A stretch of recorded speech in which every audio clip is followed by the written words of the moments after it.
Hey everyone, welcome to the Wrestling Experience. The Clash of Champions Gold Rush Predictions Edition. Oh man, I'm excited for this pay-per-view. I'm Joss.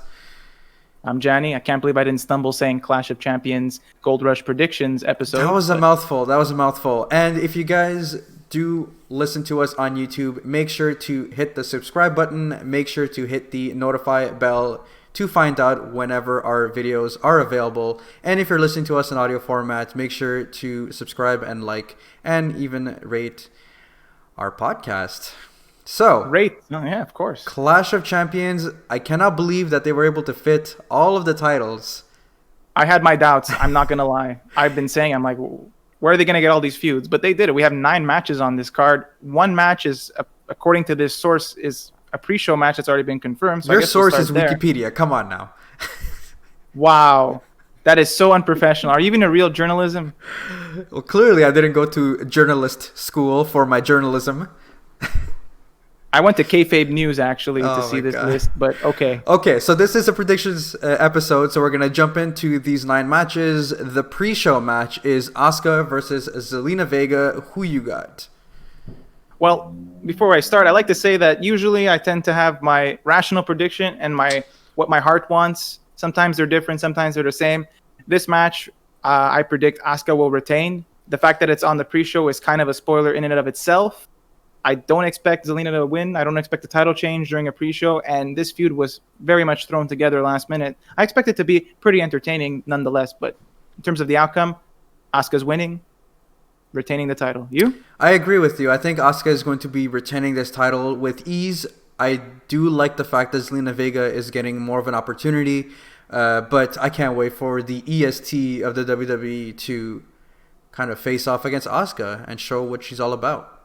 If there's a reason or a point to introduce her, this would be it. I mean, she does have some tie-in with Zelina, so it could be a good way to introduce Bianca here, where Asuka looks dominant, and then Baszler comes out saying, "Hey, I also beat this person in a very dominant fashion. Look at me." So Yeah, absolutely. So we're going to jump in to Bobby Lashley, the U.S. champion, versus Apollo Crews. I think that Bobby Lashley goes over. yeah, the Hurt Business has been on fire. I don't see Bobby Lashley losing. He's the CEO after all. He's got enough shares to make sure he keeps that title. And I think that a lot of people, I guess, to retort, will be like, well, if Apollo Crews loses, then he's kind of back to mediocrity and all that stuff. I don't think so necessarily. I think that Apollo Crews is going to, hold his own. I think that he's going to give us a great showing, and but I just think that like the Hurt Business is doing so well right now, and with them feuding with Retribution, I think that we might get a Retribution member taking that title off. That seems likely. Do you think that Retribution shows up at all in this entire pay-per-view? Oh, Perhaps. I think so. I think you're right. You know what? It might be this match might not have a clean finish. It seems bizarre to me that they would show up during what's probably going to be the pay-per-view opener, at least the main card, or some match like 2-3 matches into the card, like not toward the end. It would surprise me if they appear for that, but who knows? I don't like you said, I don't expect a title change here. I expect Bobby Lashley to retain. I expect Apollo Crews to look very good, and I expect this to be a very good match as well. Absolutely. So we're gonna jump into the Street Profits versus Andrade and Angel Garza. Who do you got?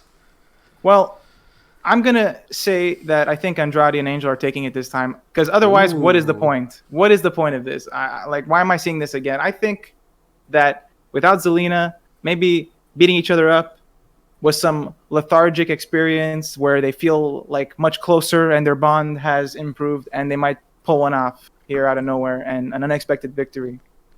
That's I'm what going to gonna say. disagree with you. I'm going to say that the Street Profits are going to take this victory. I like the fact that, that we disagree.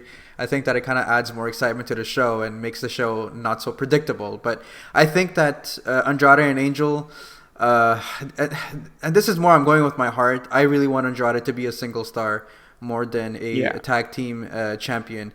I think the Street Profits take this easily, but damn, the WWE needs more tag teams. Yeah, the grown-up pick is probably the Street Profits if you're trying to get all of them right, but I'm going to do something crazy and pick my boys, Andrade and Angel. We're going to move on to the next tag team title match. We have Cesaro and Shinsuke Nakamura versus the Lucha House Party. I think that Cesaro and Shinsuke Nakamura are going to win, and Lucha House Party is going to implode. Are you just going to copy-paste my answer? Control-C, Control-V. Not much more to say about this one. I don't expect the Lucha House Party to win. I expect the implosion to happen as well. Nakamura and Cesaro have been very dominant in the past few weeks. They both had a singles match against Grand Metalik, and they both won. I don't know which two members of the Lucha House Party will be in the match, but I can't imagine Kalisto and Lince Dorado will be the two members because they literally hate each other right now. So, yeah, I don't know. Good I point. expect Cesaro and Nak to win. So we're going to jump into the Women's Tag Team Championship match. Nia Jax and Shayna Baszler versus the Riott Squad. Who do you got? Shania all the way. I love Shania, man. Shania is forever. The best. Shania is life. I think they're going to win. They're going to dominate this match, pretty much. Yeah, I mean, I want to see a clever finish like they had against Bayley and Sasha. Like, both were clever finishes. Both times they had a match. I hope to see something like that as well. I don't want to see an absolute like squash either. Like, I don't want to see Liv and Ruby get like destroyed, but I don't think they're going to win. Fair. So we're going to jump in to Drew McIntyre versus Randy Orton in an ambulance match. I think that Randy Orton is going to win this. Yeah, it seems like this is the time for him to win. Now, this is where my heart and my my rational prediction are in conflict here. I expect Randy Orton to win. I don't want him to win. I really want Drew to retain. I love Drew as champion. I think he's like the best WWE champion we've had in a long time, and he hasn't got the cheer of the crowd in person because of this whole pandemic era. So it's been rough for that, but it makes sense for him to lose. Hopefully he's not a one-off champion and he wins it back at some point in the future. But yeah, I think Randy Orton's going to get it this time. All right. Sadly. Well, we're agreeing. We're going to jump in to Jeff Hardy versus AJ Styles versus Sami Zayn. I think that Jeff Hardy is going to win this. Yeah, I mean, after what we saw on SmackDown, and we mentioned it by applying the law of reverse momentum, Jeff Hardy should win this one. Although my heart is for Sami Zayn here, I think my prediction will be Jeff Hardy. See, your heart is for Sami Zayn because he's a Montreal boy, just like we are. No, because he is not a fraudulent champion. That's not a fraudulent champion. I believe everything he says. He's totally right. But he's defending his title, kinda, and if he loses, well, he loses his title. So they're not going to be fraudulent at the end. That's a good point. But this whole match is fraudulent. So. How dare But it's going to they? be great. It's going to be amazing. I hope that they gave us a taste on SmackDown, and I hope that they just kick it into overdrive for this ladder match. There's going to be a lot of crazy stuff. I think they're planning something insane. So I just think that the reason why I think that Jeff Hardy is going to win is that SmackDown is very heavy on heel champions. If you look at Bayley, if you look at Nakamura and Cesaro, and if you look at Roman Reigns, it kind of makes sense maybe for a face to be holding that title for a little while. And also Jeff Hardy as a heel could continue his feud with Sami Zayn. He could continue with AJ Styles. Even King Corbin can kind of come in. Sheamus can come in as well. I feel like a lot can be done. There's an influx of heels on SmackDown, I find. Sheamus and Jeff Hardy, what a great feud that was. Yep. I mean, I make it sound like I didn't like it. It was fine for what it was. But yeah, it seems to make sense that Jeff would retain. This is like Jeff's swan song, I guess you could say. It's like he doesn't have that many more title runs in him, I would imagine. Mm-hmm. But I've been wrong before. So yeah, Jeff Hardy is probably going to win this one, and he's a good IC champion. Sami Zayn he's a soft spot in my heart for Sami Zayn. Of course, that guy. He's a Montrealer. You're a Montrealer. He's a ginger. You're a ginger. He has a neck beard. I identify very closely with Sami Zayn for those reasons. Yes, exactly. You guys could be cousins. Who knows? We might be cousins.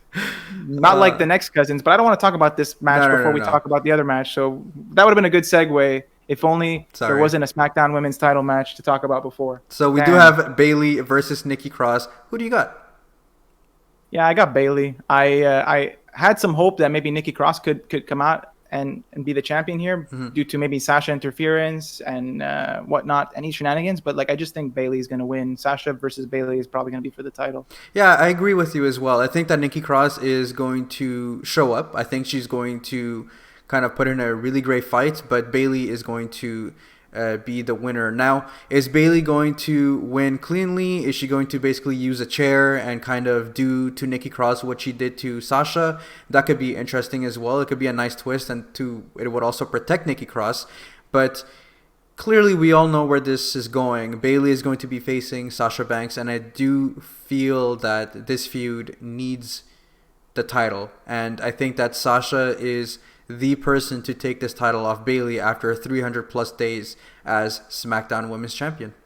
It writes itself, but do we think that we're going to see some Alexa Bliss or Sasha Banks shenanigans during this match, or are we just going to have a strict one-on-one match with no interference? To be quite honest with you, if we have a Sasha Banks interference, I just don't see Bayley winning this, to be honest with you. And I think that the way that Sasha got, beat up by Bayley, I think that Sasha's going to be out for a little while. So, and the whole thing with Alexa, I feel like Alexa and The Fiend, that's a story on its own, and it doesn't need Nikki Cross to be in it as well. And if Alexa is there, doesn't that mean that she's going to help Nikki win? Or is Alexa just going to be like a heel and she's going to cause Nikki to lose? I just feel that it'll be too convoluted. Maybe she does have good intentions, but someone says the word Fiend and then she snaps or whatever. I just feel like it would be pretty bad for Nikki Cross to just lose definitively again to Bayley. Like, it wouldn't look good for her, like, after all these attempts. So my idea is to maybe have some shenanigan that doesn't make her look super bad in defeat, but maybe she'll just lose outright. Yeah. Who knows? And now we're going to move to what possibly is going to be the main event, deservingly so, with all the amazing video packages that we'll be getting and the incredible fiery promo from both Roman Reigns and Jey Uso, and the beating and the yelling served by Roman Reigns at the end of SmackDown. We have Roman Reigns versus Jey Uso, cousin versus cousin. Who do you got? Le cousin dangereux, as they say. Well, the question is not who I got, because we know Roman's going to win. The question is this going to be a squash match or not? I hope not. I think that I also hope not. Jey Uso, the way that, he kind of delivered his promo and everything, like, I feel for the guy. And it's happened even with us where we're like, wait, is that Jey or is that Jimmy? Right? I think that Jey Uso is going to put up a fight, but unfortunately it's not going to be enough to defeat the Tribal Chief. I think it's going to be a short match, but I do think that Jey Uso is going to get some sort of offense in. That's why I'm surprised you think it might be the main event. I feel like the ambulance match, given its stipulation, would be the main event, and the fact that this is probably like a very one-sided affair, I don't think we would close the pay-per-view with it. If this is the last match, something big's going to happen, and it'd probably be like a massive squash or a massive like massacre. Well, like, you do make a really good point. I think that if Randy Orton does win the title, they might want to put it last. I think that that's an excellent point. But I do think that if you look at the feud, it's I guess you can just flip a coin and decide. Like I said, me saying that Jey Uso is going to get a couple of offense and doesn't mean that it's not going to be a squash. I do think that Roman Reigns is going to overpower him, and it's going to be a very short match. But I want this to be brutal. I want to see blood. I want to see blood. Well, you might see a red screen because the Fiend might get involved. I mean, there was a little tease at the end of SmackDown, and if this is a reason for it to be the main event as well. Is it? I mean, it's too early. They teased it right away, but yeah, they're planting the seed. Give them time. Again, like I think that, man, I really want this to be a bloodbath. I really want Roman Reigns to destroy Jey Uso. You're likely gonna get your wish, you crazy person. What is wrong with you? Oh my God. They're cousins, man. I know. He's the head of a family. They both have families. They have kids. Hey, Heath Slater, come on now. Got kids. So that was our predictions video for Clash of Champions. I'm extremely excited to watch Clash of Champions, man, and I think that it's going to be a really good show. Again, Roman Reigns as a heel, I'm all for it, man. Inject that shit right into my veins. Just pump it up, big Papa Pump style. Yes, Clash of Champions is looking to be a good show. I'm excited about it, and can't wait to see how right we all are, or how wrong we all are. Well, we disagreed on one match, and I think we just have to do that. I think it's in our contract to disagree on one match because we always disagree. It's true. It's never exciting. No, we always agree on everything, and then it's never exciting. So I decided to twist. That's our stipulation. That is our stipulation. It's in our contract. We're cousins. We're tag teams. That's it. We're tag teams. We're cousins. We are the Wrestling Experience. Make sure to subscribe to us, guys. We appreciate it, and we'll see you in the next one. Please do. So did you hear the theory that The Miz is behind Retribution and he's the ringleader? What? It makes 100% sense. Think about it. Remember every time Retribution attacks, Miz is not there. There was one time where the SmackDown locker room rushed to attack Retribution, and then Miz just showed up at the last minute when everyone was gone. You know, there's some validity in that theory. Oh, you and your conspiracies.